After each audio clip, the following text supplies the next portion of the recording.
Assalamu alaikum everyone. I hope all of you are fine and enjoying the short story button. हम almost इसके mid तक cover कर चुके हैं previous lectures में। आज के लेक्चर में हम इसका जो रिमेनिंग पार्ट है टिल एंड वो सारा देखेंगे। हमने प्रीवियसली पेज नंबर 1, 2, 3, 4 को कवर किया था और स्टोरी ऑलमोस्ट अपने क्लाइमेक्स तक पहुंच चुकी थी। हमने जब आखिरी बात की थी लास्ट लेक्चर में वो ये थी कि नॉर्मा अपने विशेस के लिए डेस्परेट होती है और आर्थर जो है उसे समझाने की कोशिश करता है। अब हम इससे आगे देखते हैं आज के लेक्चर में। पेज नंबर 5 से जब हम स्टार्ट करते हैं तो हमें नज़र आता है कि आर्थर जो है नॉर्मा से कुछ हद तक आप कह सकते हैं कि खफा हो चुका था। तो अगली सुबह Norma made a special breakfast for Arthur. Norma सुबह उठकर आर्थर के लिए कुछ स्पेशल ब्रेकफास्ट बनाती है, ख़ास चीज़ें बनाती है। इस चीज़ का इंडिकेशन देती है कि वो आर्थर की केयर करती है और आर्थर भी वो नाश्ता देखकर खुश होता है और उसे अच्छा लगता है कि उन दोनों के दरमियान चीज़ें सेटल हो चुकी, क्योंकि उसने नॉर्मा से ये कहा था कि वो चाहेगा कि वो दोबारा इस मौजू पर, बर्डन यूनिट के मौजू पर फिर बात ना करें। अब वो अपने तरफ से इस बात पर मुतमईन है कि नॉर्मा ने उसको समझ लिया, उसकी बात को मान लिया, लिहाजा वो फ्रेश माइंड से नॉर्मा के साथ बैठता है, नाश्ता करता है और उस नाश्ते पर ही क्या होता है, फिर से another debate related to the offer. फिर से एक बहस का आगाज़ हो जाता है जो नॉर्मा की तरफ से होती है। नॉर्मा आर्थर को अपनी अपने खुदगर्ज ना होने का यकीन दिलाती है और फिर से बात चलती चलती उसी बटन यूनिट पर पहुंच जाती है और आर्थर फिर से वैसे ही परेशान दिखाई देता है। नॉर्मा अब के उस अपनी डिबेट को कवर करने के लिए बाकायदा तौर पर अपनी विशेस का फिर से इजहार करती है। ये वो विशेस थी जो नॉर्मा की थी, या आप कह सकते हैं नॉर्मा और आर्थर दोनों की विशेस थी और दोनों ही चाहते थे कि ज़िंदगी में ये सब हासिल करें। नॉर्मा उसे ये चीज़ जो है वो फिर से याद दिलाती है कि जो उनकी विशेस थी, trip to Europe, a cottage on the island, nicer apartment, nicer furniture, nicer clothes, a car, और एम्फेसाइज़ करती है इस बात पर कि ये वो तमाम विशेस हैं जिसके बारे में उन्होंने हमेशा सिर्फ सोचा है, सिर्फ ख्वाब देखे हैं, सिर्फ बातें की हैं। और अब अगर उन्हें ये मौका मिल रहा है कि वो पुश बटन ऑफ़र के ज़रिए $50,000 हासिल कर सकते हैं और अपनी मर्ज़ी की ज़िंदगी जी सकते हैं, तो उन्हें ज़रूर ऐसा करना चाहिए। ये सब सूरत हाल देख कर आर्थर कोई जवाब नहीं देता और ख़ामोशी से उठ जाता है।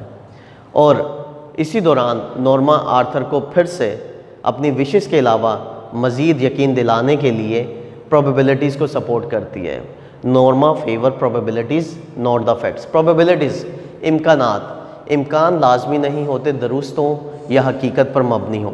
आप जो चीज़ें एज्यूम करते हैं, सपोज़ करते हैं, इंसान जैसा चाहता है, जो हमें चीज़ फ़ायदा देने वाली होती है हम उसको सपोज़ भी पॉजिटिव करते हैं, जिस चीज़ से हमें नुकसान होने का ख़दशा होता है हम उसको सपोज़ भी नेगेटिव करते हैं। नॉर्मा को पुश बटन ऑफ़र अपने लिए पॉजिटिव दिखाई देती है, उसे लगता है उससे उन्हें फ़ायदा होगा, तो उसके माइंड में तमाम सपोजिशंस पॉजिटिव हैं, वो फैक्ट्स को देखना ही नहीं चाहती। वो आर्थर को इस तरह की जो है सपोजिशंस फिर से एक्सप्रेस करती है कि नहीं जी, ये एक साइकोलॉजिकल रिसर्च ही है, वो तो लोगों के रिएक्शंस देखना चाहते हैं। हो सकता है वो ये देखना चाहते होंगे कि आम तौर पर लोग ऐसे हालात में क्या करते हैं। पैसों के लिए लोगों के अंदर परेशानी की कैफियत आती है, क्या गुस्सा आता है या लोग जुर्म करने पर आमादा होते हैं। वो इसी तरह की अपने आर्ग्यूमेंट्स और पॉसिबिलिटीज़ आर्थर से शेयर करती है। आर्थर ये सब सूरत हाल देखकर खासा खौफज़दा हो जाता है। Arthur terrified and at Norma's view point and left for office. और उस सुबह वो उठकर अकेला ही दफ्तर चले जाता है। हालांकि आमतर हालात में ये दोनों ही सुबह घर से इकट्ठे निकलते थे अपने अपार्टमेंट से और फिर अपने अपने ऑफिसेस जाते थे, लेकिन उस दिन जो इनकी आपस में बहस होती है वो इतनी शिद्दत वाली थी कि आर्थर को लगता है कि नॉर्मा अब उसके साथ ही नहीं है, नॉर्मा उसको समझ ही नहीं रही, नॉर्मा अपनी मर्ज़ी करना चाहती, लिहाजा वो खुद ही दफ्तर चले जाता है। नॉर्मा उसके बाद घर पर अकेली होती है, तो वो कुछ घर के काम वाम करने के बाद Norma presses the button angrily. गुस्से की कैफियत में आखिरकार उस बटन यूनिट को उठाती है और उस बटन को दबा ही देती है। यानी वो अपनी तरफ से ये सोचती है कि इस किस्से को तमाम कर देना ही बेहतर है, बेफजूल इस पर इतना लंबा सोचते रहना, इतनी बहस करना, ये सब करना कुछ हासिल नहीं, लिहाजा वो बटन दबा देती है। जब वो ऐसा कर लेती है तो लम्हाती तौर पर उसकी कैफियत क्या थी, she felt a chill of horror. उसे अपने अंदर एक सनसनी की लहर महसूस होती है, उसे अपने अंदर एक खौफ की लहर महसूस होती है। यानी उसे लम्हे भर के लिए ये फीलिंग आती है कि जो उसने कर दिया उसके नताइज कितने संगीन होंगे, क्या वाकई कोई दुनिया में मर रहा होगा, ये तो बड़ी गलत बात होगी।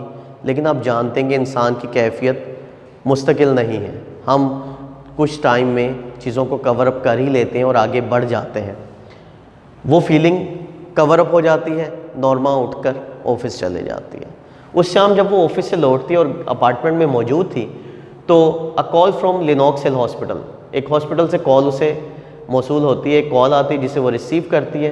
हॉस्पिटल से उसे इस बारे में बताया जाता है कि Arthur killed in a Subway accident, Arthur का एक ज़ेरे ज़मीन हादसे में इंतकाल हो गया, आर्थर एक ज़ेरे ज़मीन हादसे में मारा गया। ये ख़बर उसके लिए इंतहाई तबाहकुन थी।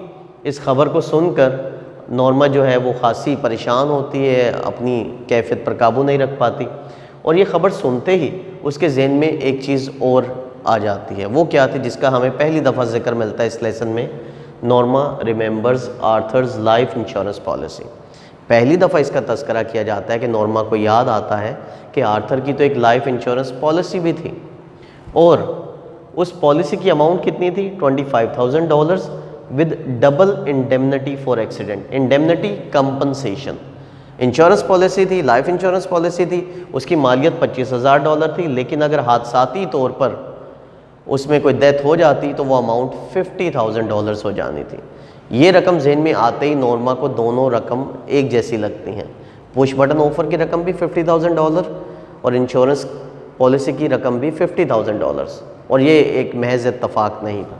ऐसा होने पर नॉर्मा मुकम्मल तौर पर अपनी सेंसेस में नहीं थी, वो इंतहाई परेशान थी, वो सदमाती कैफियत में थी, उसे समझ नहीं आता कि क्या हो चुका है। वो पुश बटन ऑफ़र को नहीं समझ पाती, उस डब्बे को ढूंढती है, तोड़ती है, जतन करती है और इसी दौरान फिर से टेलीफोन की घंटी बजती है।